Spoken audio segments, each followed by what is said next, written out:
প্রিয় ছাত্রছাত্রীরা, আজকের পর্বে আলোচনা করব তোমাদের উচ্চ মাধ্যমিক কম্পিউটার বিষয়ে।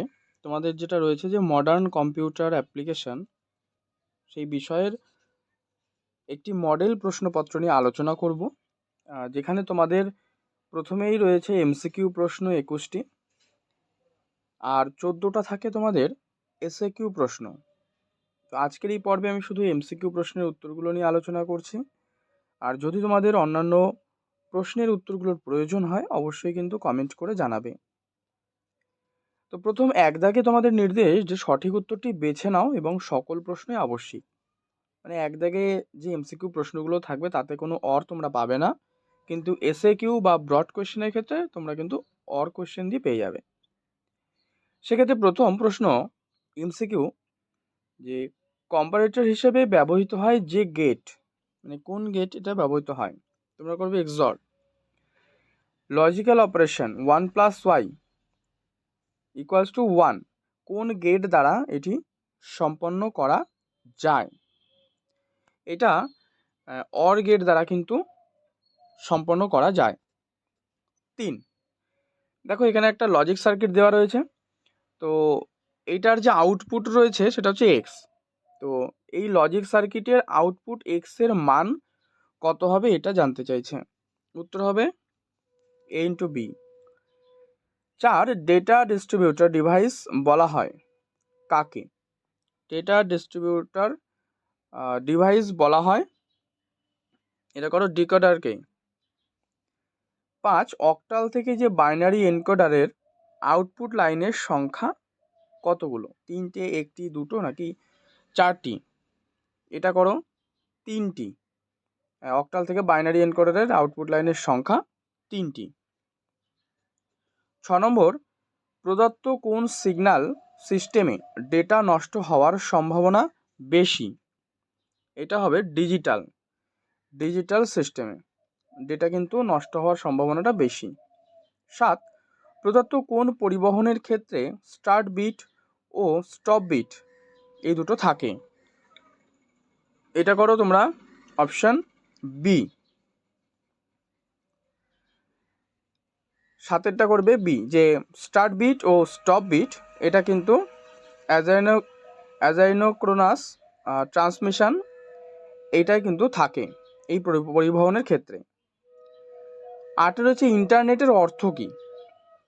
ইন্টারনেটের অর্থ, এটা করো ইন্টার কানেক্টেড নেটওয়ার্ক, ইন্টারনেট। 9 নম্বর, চলমান লেখা ব্যবহার করার জন্য কোন ট্যাগ ব্যবহৃত হয়? চলমান রেখা ব্যবহার করার জন্য এটা মূলত মার্কিউ এই ট্যাগটি কিন্তু ব্যবহৃত হয়, অপশন এ। 10, টেবিল ট্যাগ এর যে অ্যাট্রিবিউট, টেবিল ট্যাগের অ্যাট্রিবিউট হিসেবে ব্যবহৃত হয় কোনটি? এখানে করো সেল প্যাডিং, এটা হবে টেবিল ট্যাগের অ্যাট্রিবিউট হিসেবে ব্যবহৃত হয়। 11, একাধিক পেজ যুক্ত করার জন্য কোন ট্যাগ ব্যবহৃত হয়? একাধিক পেজ যুক্ত করার ক্ষেত্রে এটা কিন্তু অপশান বি করবে, এও। ঠিক আছে, গ্রেটার দ্যান লেস দ্যান মিডিলে হচ্ছে ইউ। 12 নম্বর যেটা রয়েছে যে ডেটা ইন্টিগ্রিটি এর যে অর্থ, এটা করবে সেন্ট্রালাইজড ডেটা ইন্টিগ্রিটি এর অর্থ হলো সেন্ট্রালাইজড ডেটা। আচ্ছা, এটাকে তোমরা এটা না করে করো নন ডুপ্লিকেশন অফ ডেটা করো। ডেটা ইন্টিগ্রিটি এর অর্থ হলো non duplication of data. 13 number, DBMS 9 কোনটি? এটা করো এসকিউএল। এনটিটির উদাহরণ হলো সবকটি, অপশান হবে মানে টিচার, এমপ্লয়ি, মার্কস, এগুলো সব এনটিটির উদাহরণ। 15 নম্বর, ডিবিএমএস ব্যবহারকারীদের জন্য সিস্টেম নির্ধারণ করে, এটা করবে সফটওয়্যার ইঞ্জিনিয়ার। ইআর মডেলের ক্ষেত্রে এনটিটির জন্য ব্যবহৃত যে চিহ্ন সেটি কি? সেটি হলো চতুর্ভুজ। 17 রয়েছে, দুটি টেবিলের মধ্যে সম্পর্ক স্থাপন করে কোন কি? এটা হচ্ছে ফরেন কি, দুটি টেবিলের মধ্যে কিন্তু সম্পর্ক স্থাপন করে। 18 একটি ইলেকট্রনিক স্প্রেডশিটের উদাহরণ। এখানেও হবে সবকটি, মানে লোটাস 123, ক্যালক, কোয়েট প্রো, এগুলো সবই কিন্তু ইলেকট্রনিক স্প্রেডশিটের উদাহরণ। ওয়ার্কশিটে ফাইল হ্যান্ডেল এই শব্দটি যুক্ত কিসের সঙ্গে? এটা করবে অ্যাক্টিভ সেলের সঙ্গে কিন্তু যুক্ত।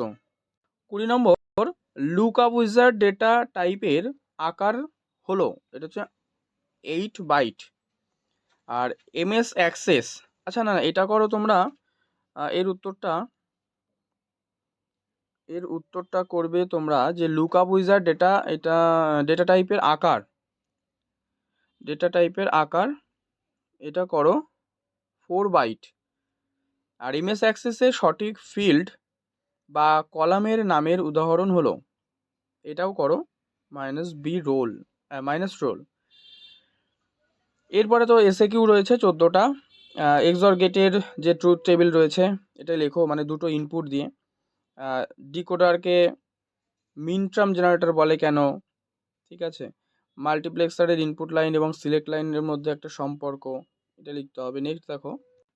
নেক্সট রয়েছে তোমাদের যে মাল্টিপ্লেক্সার কাকে বলে, অ্যাডার ও সাবট্রাক্টরের পার্থক্য, হাফ সুইচের পার্থক্য, গেটওয়ে কাকে বলে, এই প্রশ্নগুলো দেখে না। যেমন ল্যানের পুরো নাম কি, ডব্লিউডব্লিউ এর সুবিধা লিখতে বলছে, সার্চ ইঞ্জিনের নাম, হোম পেজ কি, এইগুলো তোমরা যাতে দেখে নাও, এগুলো পারবে। আর যদি না হয় এগুলো অবশ্যই তোমরা কমেন্টে লিখবে, উত্তরগুলো ওখানে দিয়ে দেবো। আর এখানে যে বড় প্রশ্নগুলো দেখতে পাচ্ছ তোমাদের কিন্তু 7 মার্কসের কোয়েশ্চেনগুলো রয়েছে, ঠিক আছে। এখান থেকে যদি কোনো প্রশ্নের উত্তর না হয় তখন তোমরা কমেন্টে জানাবে, দাগ নম্বর অবশ্যই দিয়ে। আর পাশাপাশি টেলিগ্রামে তোমরা কিন্তু যুক্ত থাকবে, সেখানে এই প্রশ্নের উত্তরগুলো পিডিএফ আকারে ওখানে দিয়ে দেবো, যাতে তোমরা অতি সহজেই সেখান থেকে কিন্তু ডাউনলোড করে নিতে পারো। তো পর্ব হচ্ছে এখানেই শেষ করছি। পর্বটি ভালো লাগলে লাইক করো, শেয়ার করে দিও। চ্যানেলে নতুন হলে অবশ্যই সাবস্ক্রাইব করে রেখো।